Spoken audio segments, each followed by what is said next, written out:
Good evening. Hello, mate. Hello, Andy Arkwood. My man. Let's go. I'm gonna continue this now. Oh yeah, I'm not gonna do an intro. I'm just so I jog. I did a lot of stuff, a lot of chores, and blah blah blah. Woke up early for the vocal classes. I might do a singing stream tomorrow. Question is, what time? My ears. Oh. My ears, man. So goddamn loud.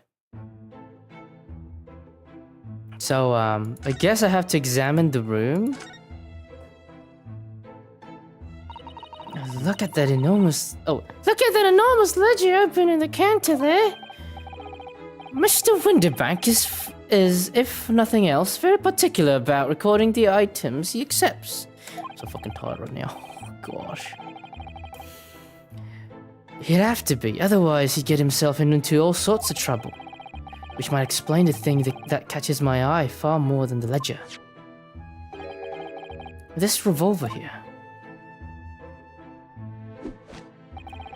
Do not entertain even a single thought of pilfering an article herein, my dear fellow. I assure you, Mr. Winterbank would not hesitate to draw that weapon with a speed belying his portly size. Oh, you don't mean he'd... Blow his brains out, indeed, in recompense for his blunder. Oh my. But in any case, of course we would never do such a thing. How could you even suggest it? Okay. But look at that, though. Oh, it was the disc. Look at all these clocks, though. All sorts of clocks. What is it? Oh, is this a music box? Look at this! What could this lovely big shiny box be? That, my dear madam, is a music box. Surely you have such things in your country. Oh my, yes, but I've certainly never seen one so large before. Shall we listen a while?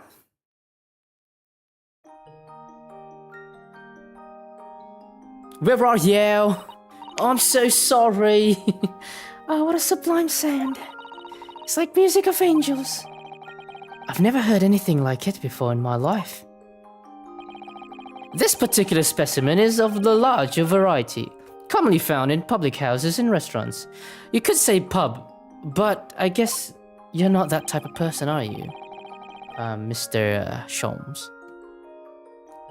There is a metal disc inside on which the notes to be played are recorded. Simply by replacing the disc with any music you care to imagine can be played. My goodness, what a simply delightful machine! Indeed, though the popularity has waned recently with the development of the gramophone, of course. Science and technology advanced at such an overwhelming pace. I have to look at everything here. What an assortment of things there are on these shelves here. Crockery, footwear, clocks and watches. Almost anything you care to imagine. Those are forfeited items offered for sale by the pawnbroker. What does that really mean, though? When you pawn or colloquially pop an item, the broker loans you money against its worth. FPS 144. What? What do you mean? What? Okay, boy. Hello, hi, Al? Is that how you pronounce your name? Or La? I have no idea. He stores the item for an agreed period of time, after which the loan must be repaid if not. He is free to display it in his shop for sale, at a price of his choosing. Oh yes, now you explained it. I'm noticing a little price tags on everything. Of course! Simply by paying the agreed interest on the loan, one can extend the period of safekeeping. So you may pawn that black garb of yours without fear, my dear fellow. My treasured university uniform? Never! It embodies my spirit, my student spirit. Dear God. What else can we find here, eh? We got hats. We got... Oh, what's behind there? There seems to be a little door hidden behind that curtain here. That leads to the storage room where Mr. Winterbanks keeps articles that are currently in pawn. Oh, I see. There's nothing of particular interest inside. I certainly wouldn't recommend any larcenous activity. Recommend it or not, it's not something I tend to do. There is but one key, and Mr. Winterbanks keeps it in his pocket at all times. Before he sleeps, he places it on a small pot, which he slides on his pillow. Dear God, you dare tell that? How do you know about that, Mr. Sholmes? I am a detective, sir. It is my business to know what others do not. I am frequently assailed by information that I neither care for nor wish to retain. Mr. Sholmes, you're the wonder. And the prime suspect if this pawnbroker is ever burgled. Dang. We got the table down. Let's move here. We got doors. What's that horse?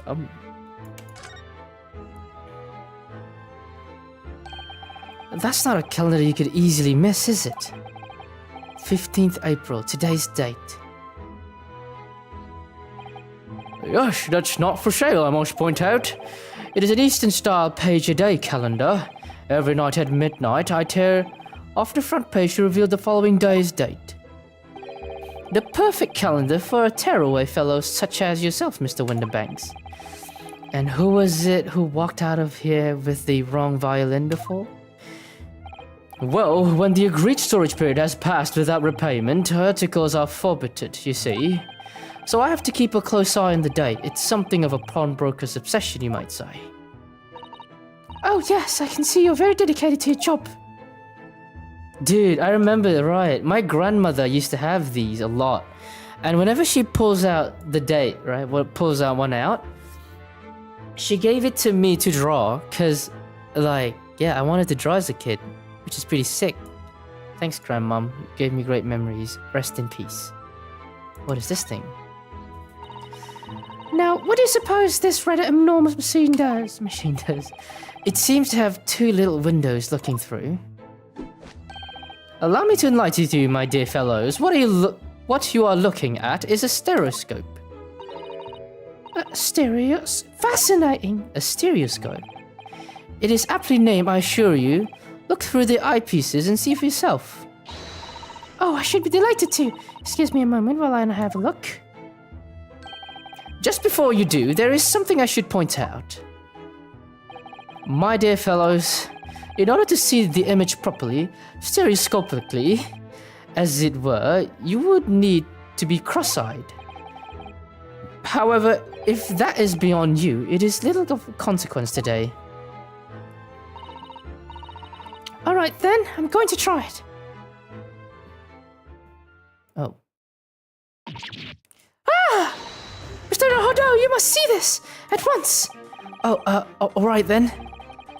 So I need to be cross-eyed. Like I'm trying to look at my own nose.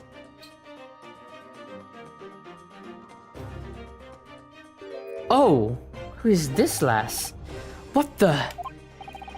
I don't believe it. It's just a photographic print. But it seems like you could reach out and touch it. Yo! They had those things back in the days? That's sick! Yes, the sense of depth is startling, is it not? The stereoscopes are one of London's many fads. They're often found in little stalls in parks. People queue for hours to see them. Why are people meddling with such black magic? This is the first VR, if anything. It is no magic, my dear madam. It is, well, far too complicated to explain at present. We shall save this lesson for another day. Oh. Dang, that's pretty sick though. That's like the first VR. Can I check it out again? But whatever, I'm gonna check it out again.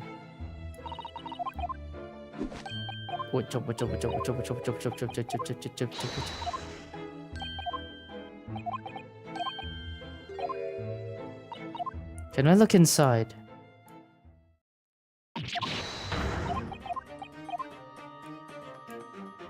I think you're supposed to use VR glasses here though. Yeah, that's what it is. I just want to see if there's anything funny, like a murderer or a ghost somewhere. Seems that there's no ghost or murderers in that picture then. We're good, we're good. The first VR machine. Alright, let's see what else. We got cactus. Oh, what is this thing? Look at this. Whatever could it be used for? I have no idea. Ah.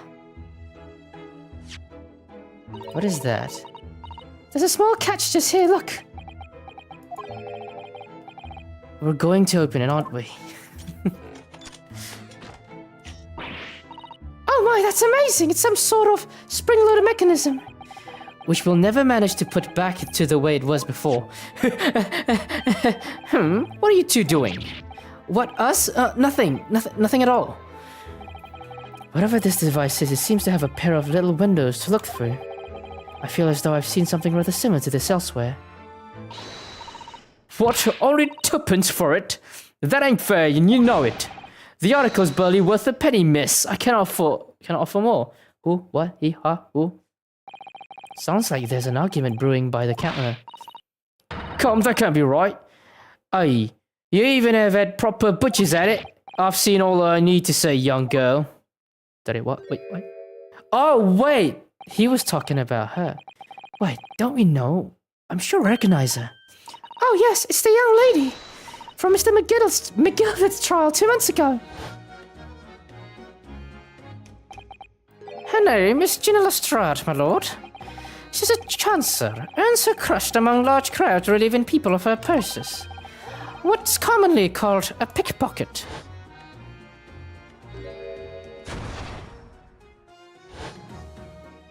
It's the cockney lady.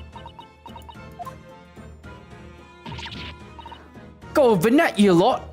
Hello, Mr. Lestrade. I hope you've been well. What? You remember me, didn't do you? Well, I remember being completely surrounded by smoke, that's for sure. So what are you doing here? Down and out like the rest of us, nothing to eat. Come to pop that black weasel sorry coat, have you? Was it about this black uniform that makes everyone comment on it? G'day, unless I'm much mistaken.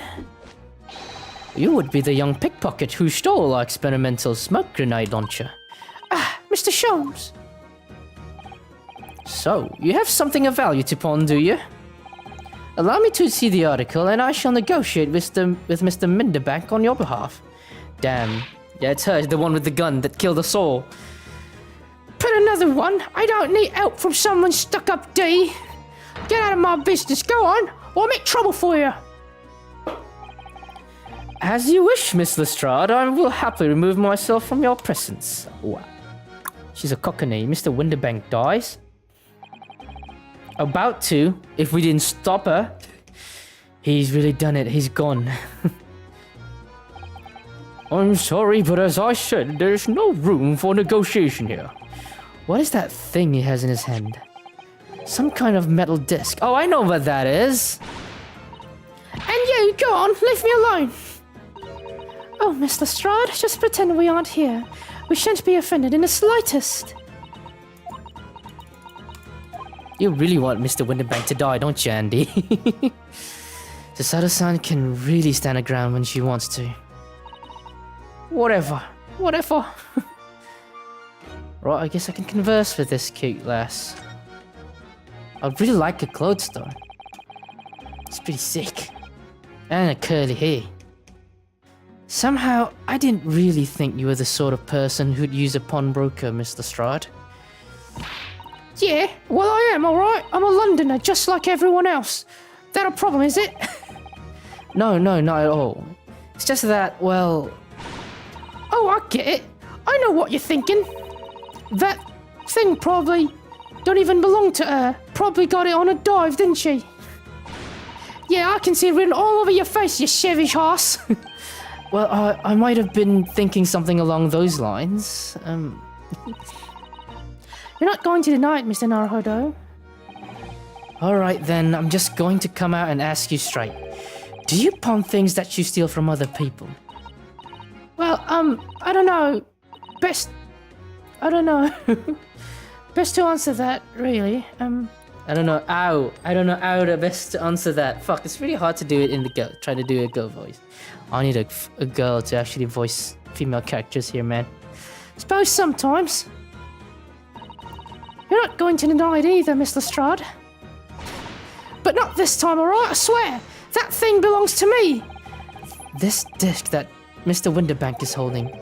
Perhaps we should see what he has to say about all this. Okay, guess we are. Mr. Winterbanks, my good man. What is it about this disc that's special? Mr. Winterbank, what exactly is this metal disc that Miss Lestrade has bought in? Blech. It seems to have hundreds of tiny little bumps on its surface. Oh, this is a music disc, you see, for use inside a music box. In a music box? What? You don't even know what a music box is? Just you Eastern lot ain't too savvy, ain't you? I know what a music box is. I just never seen one of those discs before. These small protrusions on metal discs encode a tune to be played by the music box. You simply insert the disc and set the machine going, and beautiful music plays. It's so incredible. Tell us, what tune is it on this disc? What tune is on this disc? Well, I'm afraid I couldn't tell you that. There are so many different types of music box, you see. British made, German, Swiss. I have no way of knowing which particular machine this disc was made for. Ah, I see. And that's it in a nutshell. I wouldn't have any customer for an item like this, even if the young lady forfeited it. Really, I'm already offering more than I should at a penny. That's a packet of lies. He told me he did. He said it was well. German, is it? Well, we'll know. Who? Never you mind. It ain't right, that's all. The disc's worth good money, I know it is. Well then, you'll have to try your luck to another pawnbroker, wouldn't you? Ah! Gina Lestrade. She's been in before, of course. This little tatterdemalion. I see. And bought some dubious article or other with her every single time, I might add. Dubious? What are you trying to say? I'm an honest customer, me. So, is there something dubious about the disc you brought in today? Give me back my childhood Tom and Jerry disc, Gina. Yo, what? Gina, what'd you do, man? You steal my SpongeBob disc as well? Well, if only it were that simple. Sorry, what do you mean? What she actually brought in was a storage ticket. Ah, storage ticket, so... Mr. Lestrade has actually come to redeem an article from you today, is that right? Yeah, that's right. A girl like me has a lot of stuff we need storing. Ah yes, that's definitely dubious. The article in question would have been forfeited at midnight tonight. But as she gave me the ticket for it, and repaid both the loan and interest, I was obliged to return to the article to her. But what was the article? Do tell us, Mr. Winterbank. The little scamp is wearing it, ma'am. It's the overcoat that she redeemed. Oh. What? What's wrong with that? It fits, don't it? I mean, it's mine, so of course it does. Of course it does. So what about the disc then? How does this come into all this? Ah, the disc is something else. A new article to pawn if the girl and I can agree a price. New article to pawn. I'm confused. I thought you said that Miss Lestrade brought in a storage ticket today. It's really quite simple. Yes, the child brought me a storage ticket and the money owed on it, as you say. For this heavy black coat which you returned to her care, as I understood it. That's right, yes. And rather unsurprisingly, as soon as a little ragamuffin put this thing on, she went riffling about the pockets. Oh, you mean... What? most rude to stare at a lady. Ah, I see. So it came from the pocket of the overcoat, did it? If you mean this disc, then yes, exactly, ma'am. And she immediately tried to pawn it. For quite a high price as well. This is all rather suspicious, I think. Give it up. Give it up. I'm trying to pawn something here. Something like anyone else would. Miss Lestrade, may I ask who deposited the overcoat here in the first place? Well, me. It doesn't really appear to be your size. Me old man! It's me old man's, ain't it? Is it, Miss Lestrade? Yes, this is definitely all rather suspicious. Blah.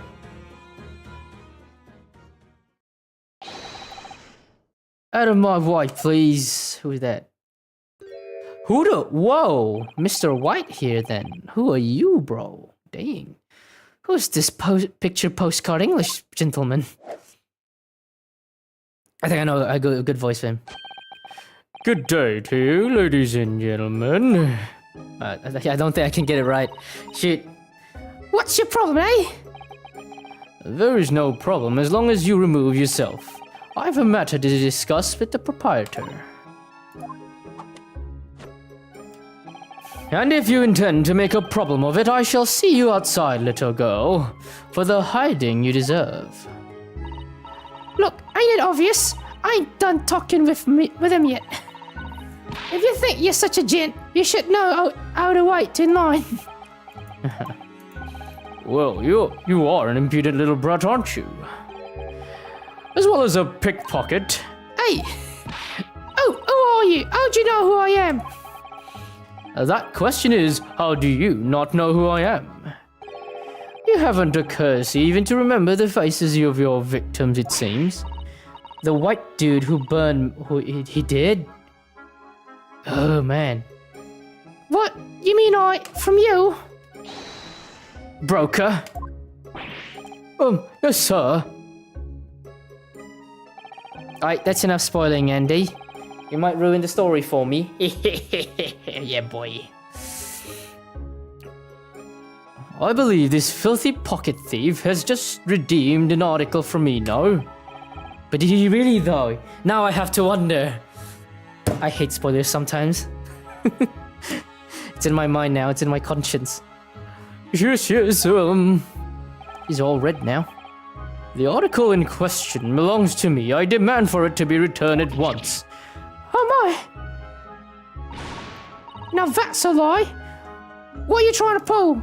Or what if he's Mr. McGilded? He just lost some weight, you know?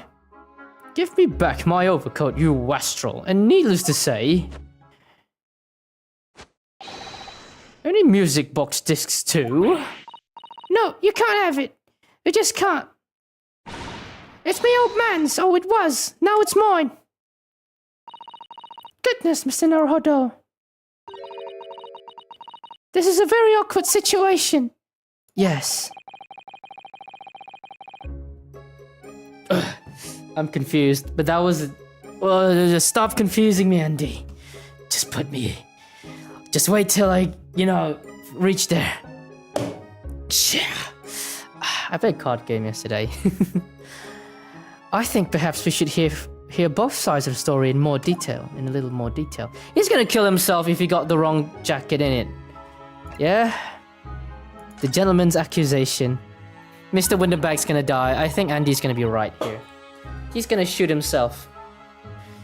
Miss Lestrade, is what the gentleman is saying. What'd you think? It's all lies, ain't it? Obviously. I swear on my life. I ain't never laid eyes on that dandy before. Let's hear it now, you little ragamuffin. You stole it, didn't you? I'm not reading that, man. You can't make spoiler. Okay. I'm not reading that, man.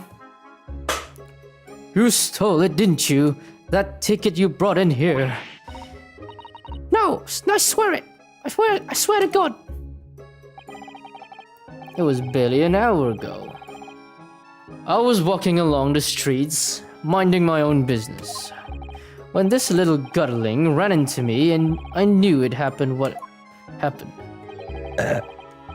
I've been robbed yet again. I thought to myself, those wretched pickpockets. Yet again?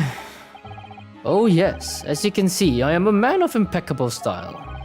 This isn't the first time that I've been targeted by these backslum scoundrels. Now then, relinquish my overcoat. Come along now, Mr. Strahd. Give the good gentleman his coat back. If you're going to cause trouble, I shall have no choice but to call the police.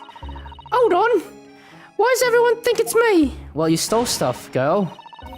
Just look at this dandy cove, and you think I'm the dodgy one? I'm sorry, but no one's going to believe you.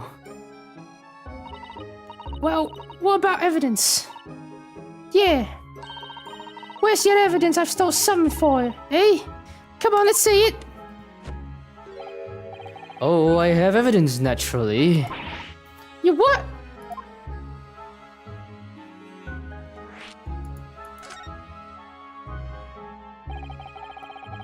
Evidence that the article Mr. Strahd redeemed actually belongs to this gentleman. Of course. We need only consult Mr. Winterbank's ledger to know the truth. We'll be able to look up the name of a person who deposited the article in the first place. Yes, brilliant. I'm very sorry, but I'm afraid that won't be possible. Oh. I never ask customers' names. That's a strict policy of mine. But why not? Well now, as you can imagine, some of my customers have circumstances to consider. A great many of them prefer to maintain their anonymity.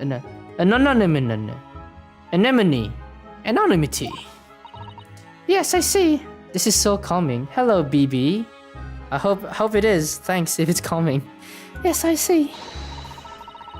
But then how can you know if an article belongs to the person asking to redeem it? Oh, it's quite simple. Good sir. Might I trouble you for the watchword associated with the article in question? Of course, it's... Professor? Professor? Yes, that's right. And all the evidence we need. This gentleman is the rightful owner of the article, without doubt. A watchword? Interesting. He remembers all that? Yo. So, about these watchwords, Mr. Winterbank. As I explained, I never ask customers' names when they deposit items with me. There are many reasons why certain customers would like to keep their activities secret. Oh, what is he doing there? That wasn't exactly a subtle glance at Mr. Sholmes now, was it? Right, it's this dude. Great detectives have no dark secrets, not at all. Yes, well, anyway, that's why I've always asked for a watchword whenever I accept a new article. In many ways, it's like the secret combination of numbers used to unlock a vault. The date of deposit and a description and a watchword uniquely identify each item. And of course, then, I give the storage ticket to the customer. When someone comes to redeem something, I ask for the ticket and the watchword. And if that someone tells you the correct watchword, you return the article. That's right, sir, just as soon as the requisite fee is paid. And I have supplied you with the information you require already. But for the avoidance of doubt, the article in question is an overcoat. Deposit 2 months ago on 15th February. 2 months ago. With a watchword of Professor. Oh, perfectly correct information, sir. But ow! Really, this is beyond a joke now. There is no further room for doubt.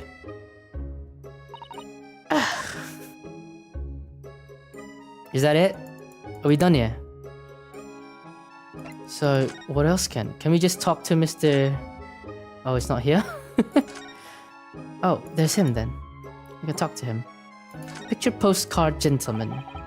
Excuse me, but who are you? Oh, the song stopped.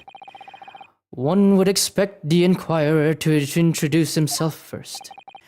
Though clearly you are not British, so perhaps our ways are foreign to you. Where's Gina? She's gone. She escaped, man.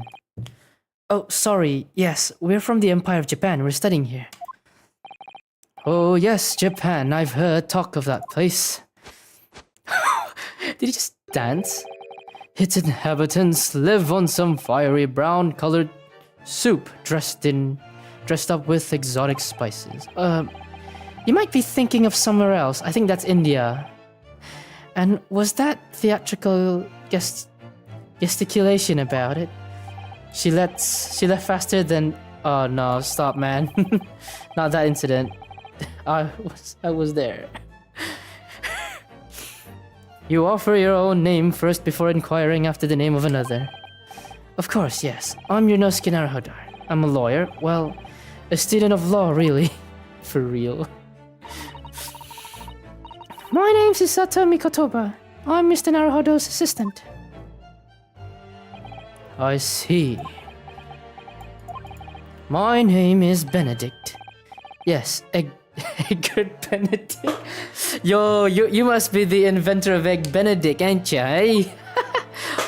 Egg Benedict, Eggert Benedict. Enchante. Is so refined in how he holds himself and how he speaks, but that name is suspicious. Yeah, Mr. Egg Benedict. That's what I'm gonna call you now. You Mr. What, does your whole clothes just represent like an eggshell or something? Although the eggshells here are brown. Now to the matter at hand. Why does he dance like that? My overcoat, return it at once to someone with the style to carry it off.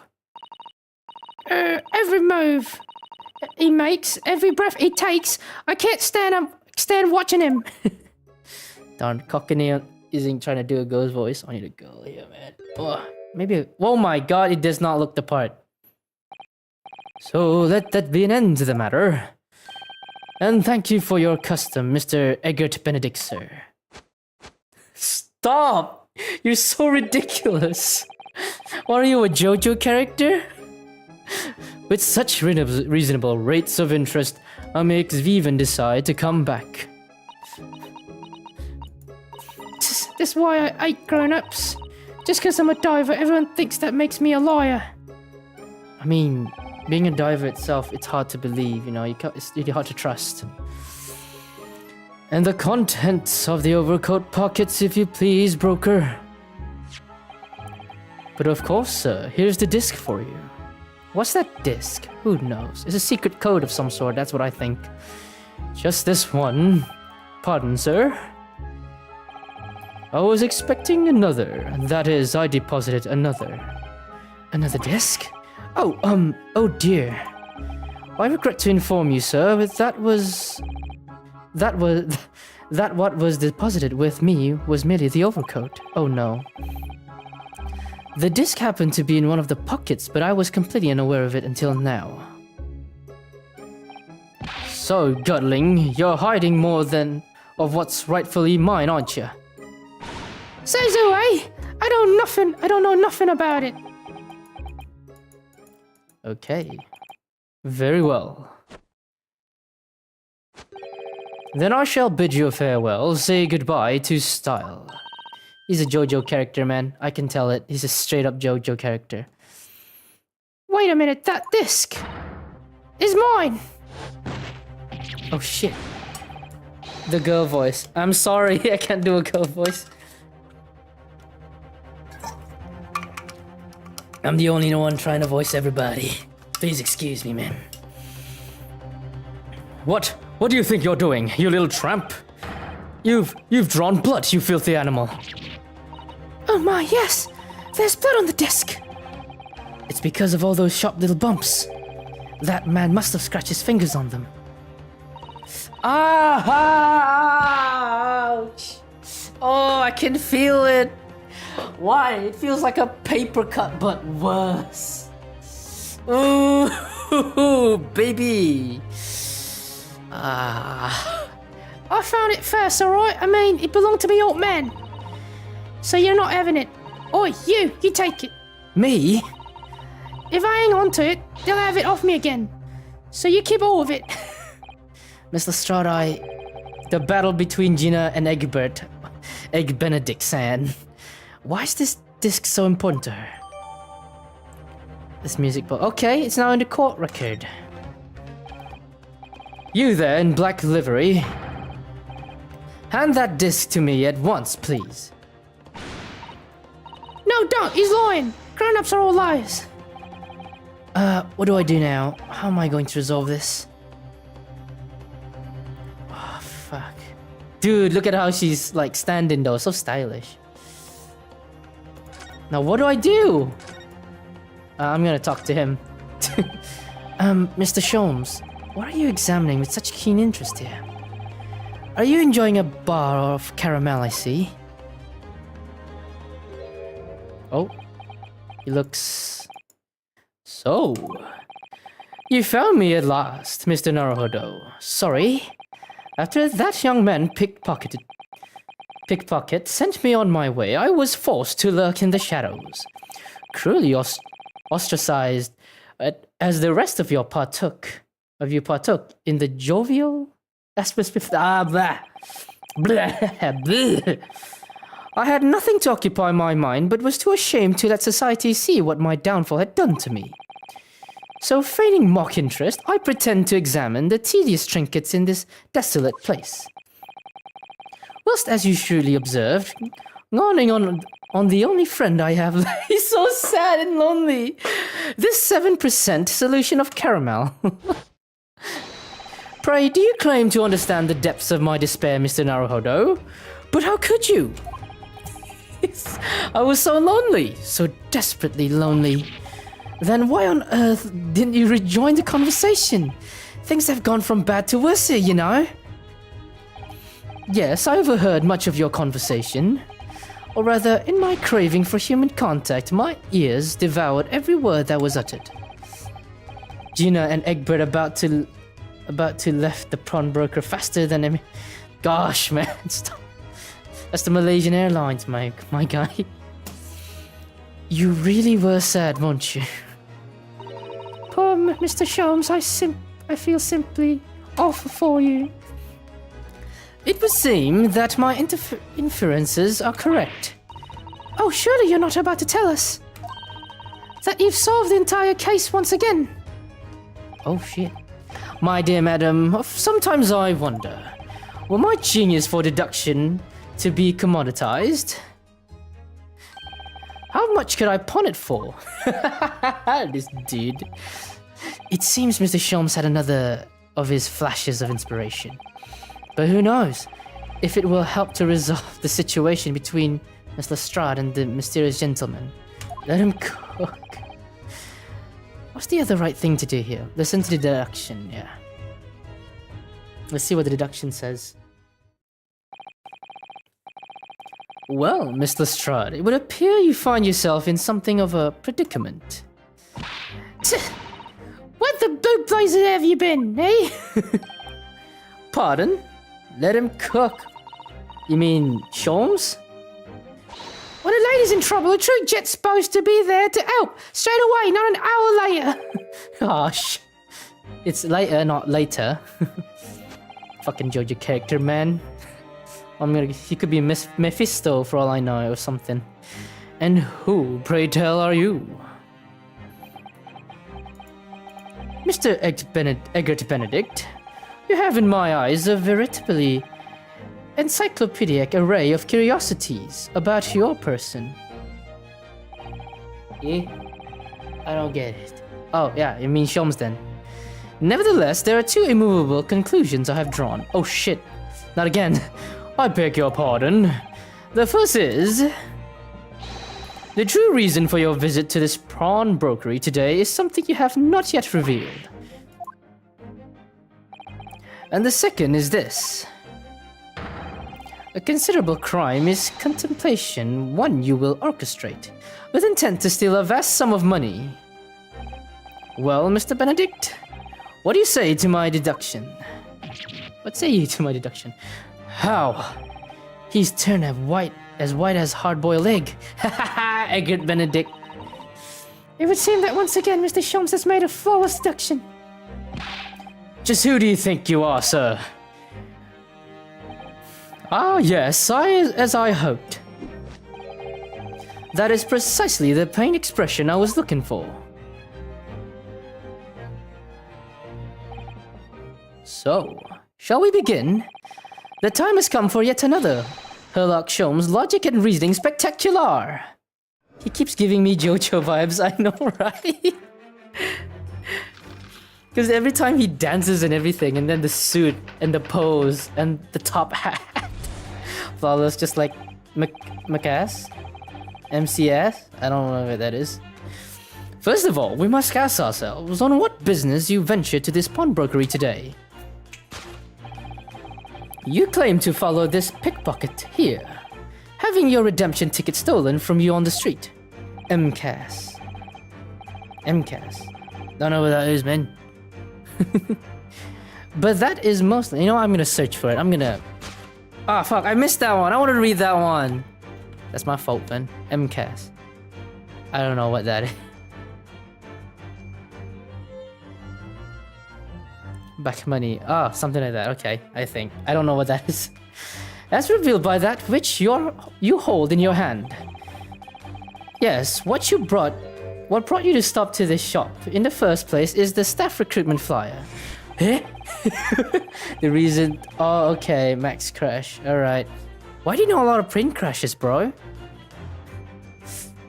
The piece of paper in your hand is a staff wanted advertisement from this very shop.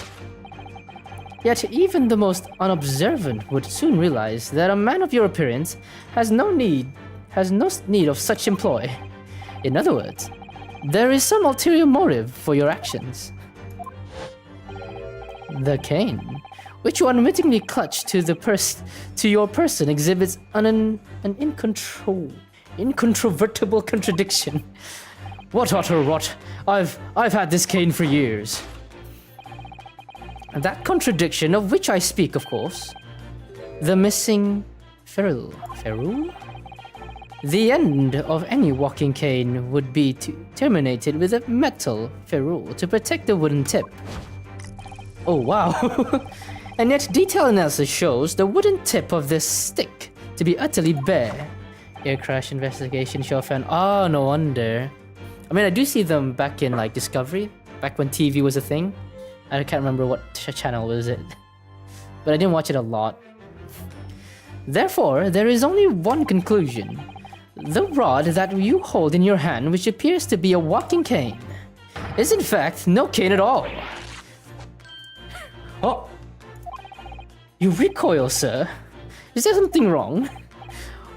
It's a sword, isn't it? And in your recoiling, you inadvertently facilitated the answer of the next conundrum to present itself. My favorite, too bad it's not in Vietnam, eh? That's sus. Name, what is the truth behind the rod you bear? What is sus, baby? Yes, your reaction betrays the truth. The handle, which you evidently would like to conceal, is the key to understanding this riddle, you see. From the moment I saw it, my suspicions were aroused. Suspicious? No, I mean, what is suspicious, I mean? What walking cane demands such a stout handle, mused I? Good question, actually. But of course, as I said, this is no walking cane. No, that rod. Yeah. A murder weapon? Possibly. Is the broken handle of a shovel? The cane. That is the most fancy handle of a shovel I've seen. Are you insane? The cane. Yeah, the cane is very sus. And now, having determined the undeniable truth, the conclusion is clear. Your true motive for coming here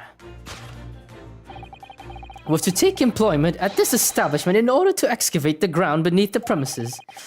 What a calculated crime you have conceived, sir. A wickedly calculated crime. Can't stop laughing at this dude. To tunnel underneath the pawnbrokery. Oh, what's under there? Oh, there's a second one. Great crime. Now, Mr. Benedict, let us continue. Egbert is a poor guy? Nani? Let us continue. Let me drink. I am running out of water, lads. Let us continue. For we must expose the details of this elaborate crime you have been planning. This is utterly absurd. You suggest that I, a gentleman, intend to excavate the ground beneath this pawnbrokery with a broken shovel? What on earth do you propose I could expect to find here? Stop! Some long-forgotten treasure, I suppose. Save for such a fanciful theory, what possible reason could I have to do as you say? Oh, there is an ample reason. As you are only too well aware, Mr. Benedict. And your furtive glance is more telling than I could have hoped. What? Let us consider what would motivate a man to infiltrate a shop such as this and covertly dig beneath its floor. Oh, the answer is revealed by the council notice on the counter to which your eyes were inadvertently drawn. This letter gives notice of public works to be carried out in the local area. And according to the enclosed plan of upcoming sewerage works, beneath this shop runs a sewer that adjoins another, one that runs under the bank on the opposite side of the road. He's gonna steal stuff. He's gonna do a robbery, I tell ya. This is madness. This madness has entered the sewers now, has it? By excavating the ground beneath our feet, you would gain access to the waterway. That flows in very close proximity to the great vault of financial institution opposite. What are you? In summary, sir, you devised a master plan to pull off an elaborate bank robbery by dint of the underground tunnels. Master plan! Which brings us at last to the final chapter of this lurid scheme.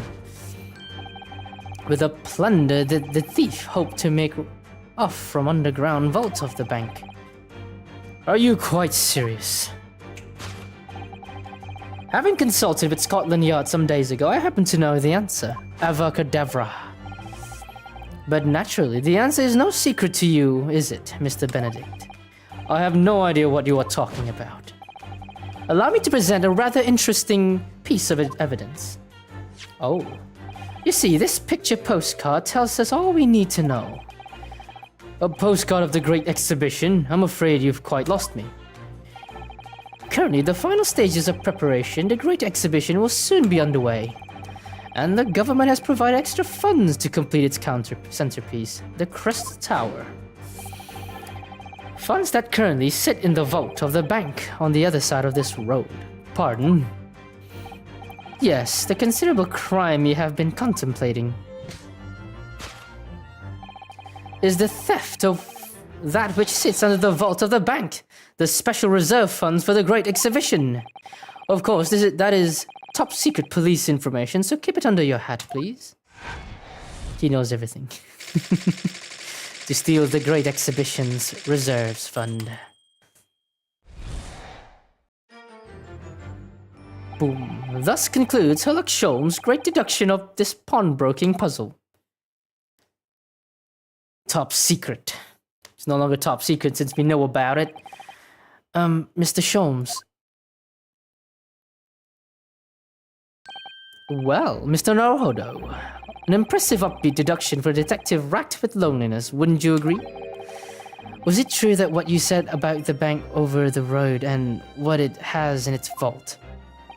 Indeed, though very few know of its existence, it is one of the government's most closely guarded secrets. Gregson told me in the strictest confidence. But you just announced it to everyone here, rather loudly in fact. Ah. And if such a big secret, how would Mr. Benedict have come to find out about it? There can be but one explanation for that. Clearly, it's because the man is a criminal. But what if he didn't know anything about the money in the vault? If he is a criminal, as you said, then buying a brand new shovel is sure to be the first thing he does now that you revealed the secret. Oh. Or if he doesn't, maybe Mr. Windenbank will, and he already has plenty of shovels there. After all. Oh, my life, I assure you, I'm not so unscrupulous. Well, hopefully this has taught you a valuable lesson. Sensitive information must be handled with the utmost care. One can never be sure that some privy to secrets won't disclose them. And once the word is out, it's out. Perhaps I'll think twice before confiding you in the next time, Mr. Sholmes. An excellent idea, Mr. Naruhodo. An excellent idea. Well then, Mr. Naruhodo, you know what to do, I'm sure. Yes, let's listen to the great deduction once again and see if we can massage it into shape, okay? Very well. Then let us start once more from the beginning. This time, I don't have to read, now I can actually think. Of course, Sherlock Sholmes' magnificent logic and reasoning spectacular. It's time for me, smarten boys and gals out there. Tunnel underneath the pawnbrokery. First of all, we must ask ourselves for what business you ventured into this pawnbrokery today. You claim to have followed these pickpockets here, having had the redemption ticket stolen from you on the street. But that is most certainly a lie. The real truth is quite different. As revealed by that witch hole in your hand, yes, what brought you shop in the first place is a staff recruitment flyer. Yeah, that's not right. So by Mr. Sholmes' reasoning, the man came here in order to apply for a job so he could dig down through the door. Yes, an attempt to tunnel into the sewers to gain access. Okay, but he wouldn't get very far with a broken shovel, would he? No, I think it's fair to say his motive lies elsewhere. The question just where? What did Mr. Benedict here at this particular point in time bring here, yeah?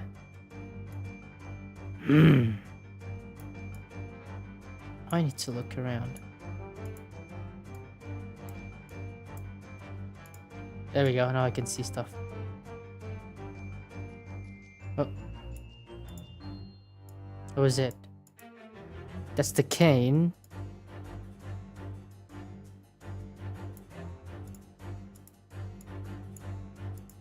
Can I look down? Oh wait, there's something in his back. Can I zoom out? This is ridiculous. His hands... He's hiding something behind him. Oh, maybe not. I don't know. Wait a minute. Scribbled writing? Oh, look at all scribbled notes on the back of the flyer here. I don't believe it. What is it? Listen to what it says. Name, Gina Lestrade, height 5'2". She's taller than I am! Green cap, scruffy waistcoat, grubby white shirt, blue satchel ragged. I was right. Oh, I didn't see that. Sorry, buddy. I definitely have to sub to you. This is the most calming and exciting stream I've come. Thank you, BB. Hope to see you next time too. Tomorrow I'm doing a singing stream. I don't know if I should sing something calming or hype, like hype rock. And I don't know what time. Either in the morning or at night for me. Who knows? I'll think about it. It's a detailed description of Miss Lestrade. Or maybe in the afternoon. Who knows? Goodness! There's even a sketch of her, hat and all. Although if you showed it to her, she'd fire that smoke grenade launcher in his face for sure. And look, the detail of the shop have been written down here too. Windenbank's Pawnbrokery, Baker Street, redemption deadline 15 April. Which is today's date. Why would Mr. Benedict have all that information scrawled on the back of a paper? He's a hitman. I'm calling it. He is a hitman. Take that! He's gonna kill her. I'll definitely join. Alright, hope to see you there. Probably do it in the afternoon tomorrow in GMT 8. Or maybe in the morning. 9 PM? GMT plus 8? I'll announce it He's definitely a hitman, yeah? Yes, what brought you to this shop in the first place is the info about Mr. Strahd. Quite so, my dear fellow. It would appear that the writing and sketch on the reverse of the flyer pertain to the pickpocket Mr. Strahd and to Mr. Winterbank's pawnbrokery here. Hitman? Well, what's with the question mark? Oh, my singing stream tomorrow, possibly. You originally told us that you had merely given chase after Mr. Lestrade stole the redemption ticket from you. But that, sir, is a thinly veiled lie. It is the information on the back of the flyer that led you here today, by which I mean here to Winterbank's pawnbrokery, and today, the redemption deadline of that overcoat. So, you waited outside for the young girl matching the description you have written down to arrive. And you have gone to some lengths to hide the reason for your pursuit of Mr. Strahd. In other words, there is some ulterior motive for your actions. I'm not going to read this now. It's sort of there.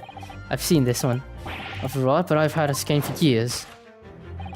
The contradiction of which I speak is, of course, the missing ferule. What's a ferule? Yeah, that's the thing, right? Shom is right. It appears to be missing on the cane, but it doesn't actually look broken, is it? No, it doesn't, though the gentleman certainly did recoil when Mr. Sholmes identified as the cane suspicious. In other words, there's some secret about the cane that Mr. Benedict would rather we don't know. Alright, about the cane. Wait. Initialing. That's not his. A handmade cane.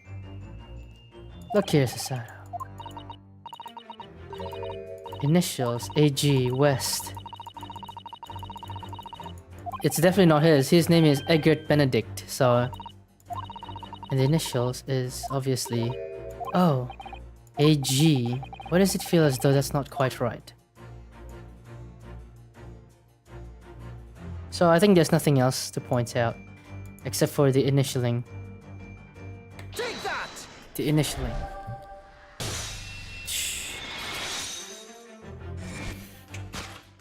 Stolen cane, maybe? Possibly. Maybe he's trying to steal the jacket. Maybe he looks rich because he stole all the clothes. His dad's cane. Cane. No, but then, if it's his dad's cane, right? It wouldn't be a G. It would be B, like EB, or dad's name, B. Because that's the initial for the last name. That's the thing. The contradiction of which I speak is, of course, the initialing. A most astute observation, wouldn't you say, Mr. Egbert Benedict? Yeah. So it could be belonged to a friend, or he stole it. Who knows? We are led to believe, sir, that your initials are EB. Yet, in most possessive manner, you have in your graphs a cane bearing the initials AG. An incontrovertible contradiction indeed, would you not agree? No, you're wrong. This cane isn't. You said before that you had that cane for years. Ugh. I have a sword, you better not mess with me. So don't try to tell us that you just borrowed it from a friend or found it in the park. In short, though you hold yourself to be a gentleman, you have withheld your true name. Oh, his real name! His name is not actually Egg Benedict. A hitman indeed, I'd say. You recoil, sir. Is something wrong? And in your recoiling, I'm like, I don't need to read this. I was thinking that, yeah, he might actually really be a hitman. Piecing together, I might know what's gonna happen. I'm not gonna read this because I already read it. The handle, which everybody would like to conceal, is the okay.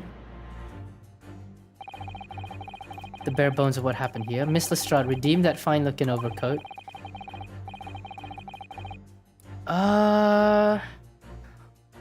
Actually, I don't. But let me search it up for good sake, because it might be connected. I can really just, yeah. That was a brick maker, but why would a brick maker... Yeah.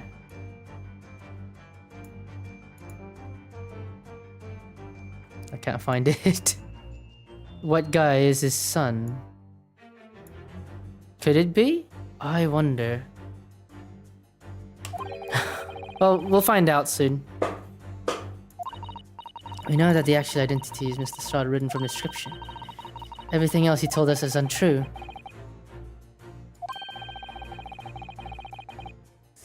Now that I think about it, G might be gilded, right? Use fandom wiki. Oh, okay, that's why. Because yeah, in McGilded, they wouldn't use the Mc part. They would use the G. That actually makes sense. It could be. It could be his dad then. Wait, what was... But Mr. McGilded, right?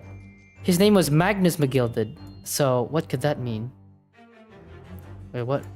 Let me check out the history. I forgot. I wasn't reading. Something to prove. Prove that you overcut. Yeah. Take that! That one. Easy. It belongs to a dad, yo. The split seam, which you evidently would like to conceal, is the key to understanding this riddle, you see. Yes, because the overcoat is rather obviously a poor fit. Having forced it over your broad shoulders, the seam is already breaking apart. My suspicions were aroused from the outset. When you boldly lied about your name and boldly waylaid this pickpocket, this catalog of untruths has all been for one very specific purpose. To steal the article that the young girl redeemed from Mr. Winterbank.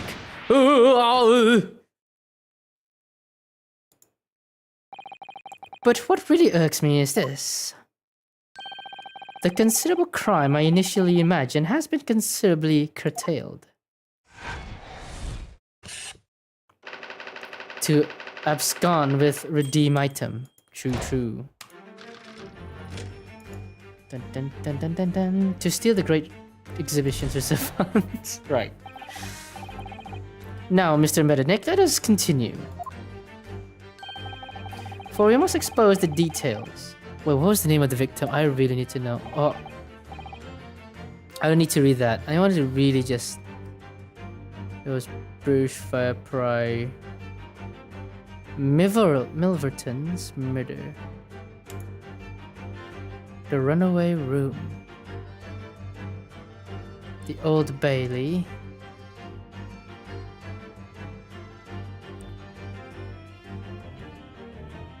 Let me check real quick, yeah?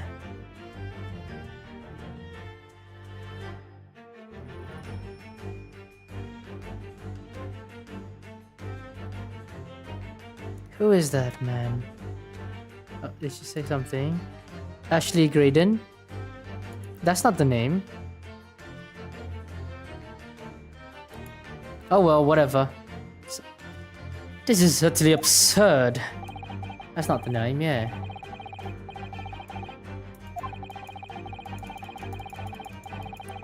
There must be something else to that name then. A character that I may need to meet soon. Milverton. They have different last names. So I'm very unsure. Yeah. Oh, think about it. You're just making me confused. You're only too well aware, Mr. Benedict. And your furtive glance is more telling than I could ever have hoped. It's into the pawn property of another. There it is, but that's not it.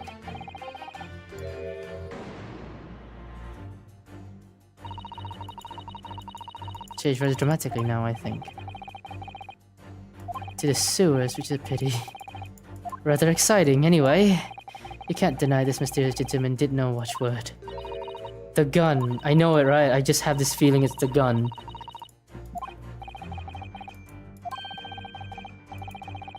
that word, Mr. One. Have found the watchword somehow.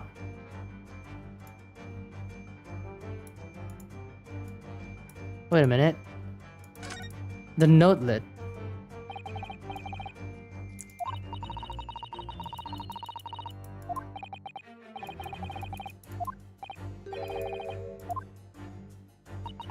Professor. Oh, that's the it though, yeah.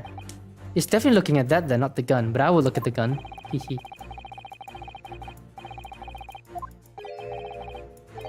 Clear script as well. But it looks so messy though. How do you know which is which?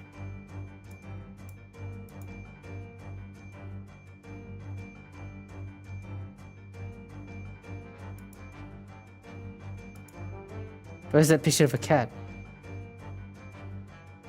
How could he find out someone else's watchword here? Take that! Easy game, bro, easy game. The method is revealed by the notelet on the counter to which your eyes were inadvertently drawn. Yes, the broker here follows the same procedure whenever a customer comes to redeem an article. He asks the customer for the watchword and notes down the response uttered on a notelet he has to hand. Then he consults his ledger and confirms whether or not the watchword matches that of which the article in question. I would expect nothing less of a diligent pawnbroker. But his diligence clearly has its disadvantages. What are you talking about? It is increasingly apparent that you were present in this shop before your accusation against Mr. Strad. In all likelihood, you follow her inside and then observe her talking to Mr. Winterbank. When the diligent broker made a note of the watchword, as is common practice, you observed him writing the word professor on the notelet beside the ledger. Oh. And that, sir, was the master plan you devised to steal the pawn article from the young Miss Lestrade. Master plan! Which brings us to the last and final chapter of this lurid scheme, and after that I will end my stream. Haha! That rhymes. I'm not a rapper. Why would you go to such lengths to redeem that particular article from this pawnbroker? Are you quite serious? For an ill-fitting overcoat hardly seems to justify the effort, much less a worthless music box disc. But naturally, you have a very good reason to make yours, didn't you, Mr. Benedict? I have no idea what you are talking about. Allow me to present. Oh, I don't need to read this. See, the picture postcard. Yep, you know about this. It's not it. The articles were talking about the overcoat and the music box disc. Wait, what, pickpocket? The going to Mr. Winterbank isn't worth a penny. Yet this man went to such lengths to steal them. Why? I wonder perhaps we already have the evidence we need to explain it to Mr. Naruhodo. Could we really better have look through all the evidence we collected so far? There's only one, so I'm gonna review first. Yeah, look at that, that's a bloodstain. For McGilded! There's a little scrap of paper, look at that, come on. And scribble a word for two, it looks like somebody's name. Yes, for McGilded, I can read cursive. Because I write in cursive too. That F though is very... yeah. The O and then there's the R. But that's an R?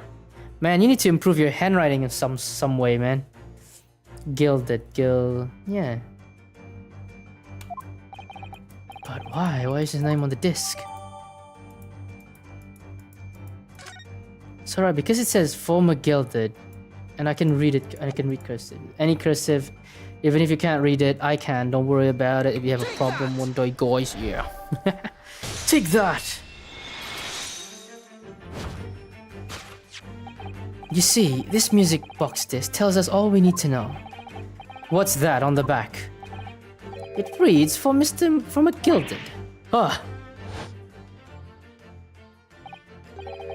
Mr. Magnus McGilded, the unfortunate philanthropist who perished in the curious circumstances at the Old Bailey 2 months ago.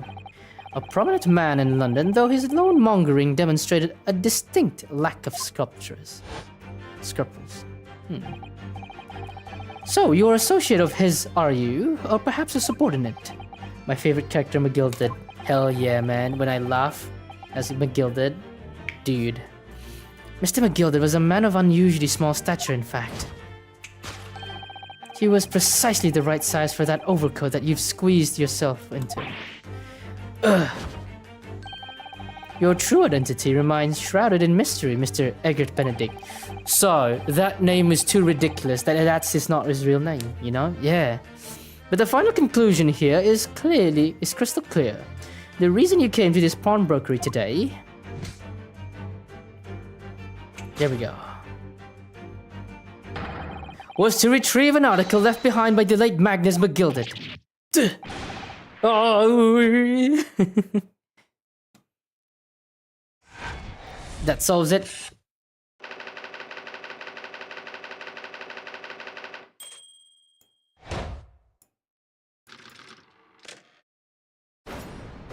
Wait, is Mr. McGilded her dad?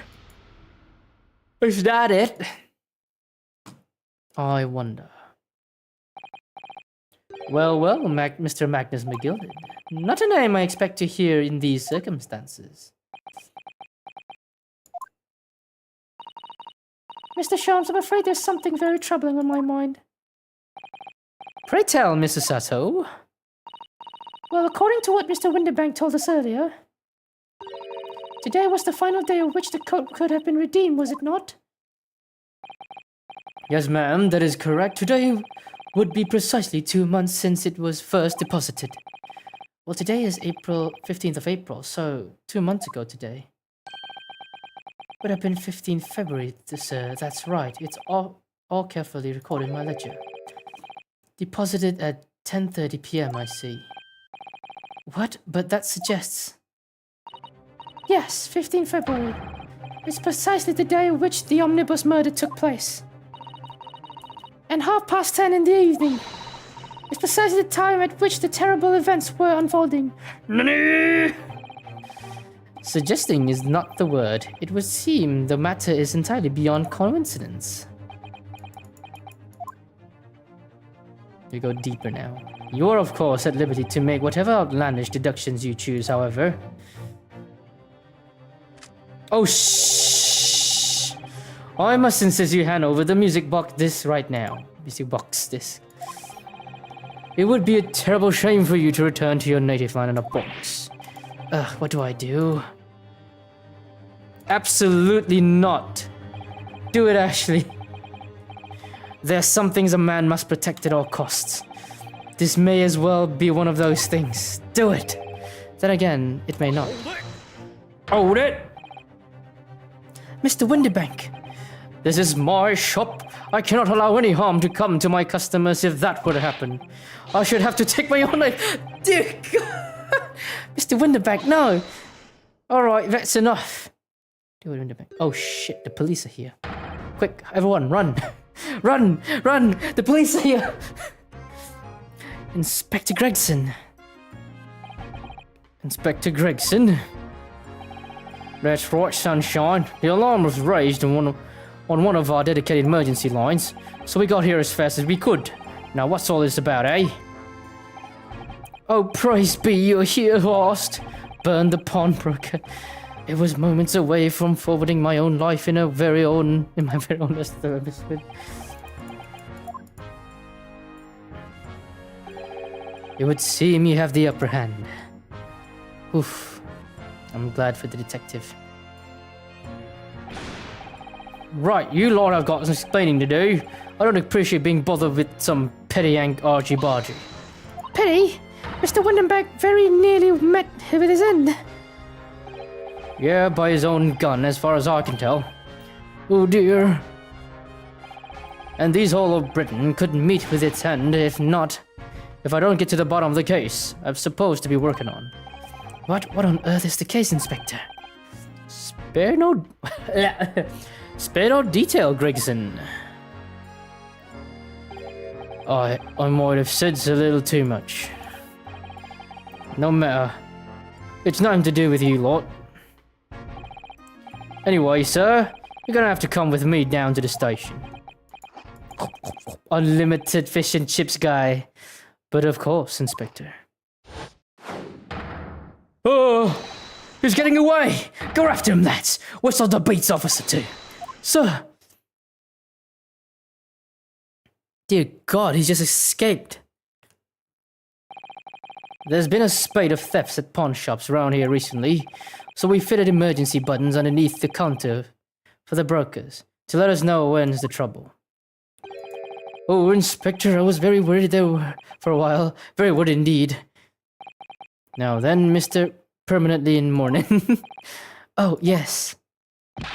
I'll be taking that, whatever it is of Mr. McGilded's, down to the yard, thank you very much. So hand it over. Oh, yes, of course. No, don't! Don't give it to him! It's mine! That is mine! I'm sorry, miss. But anything belonging to Mr. McGill has to be taken in an evidence now. As evidence? Banana pistol, indeed. If the police demand something as evidence, my dear fellow, we have no choice but to capitulate. It's all yours, Inspector.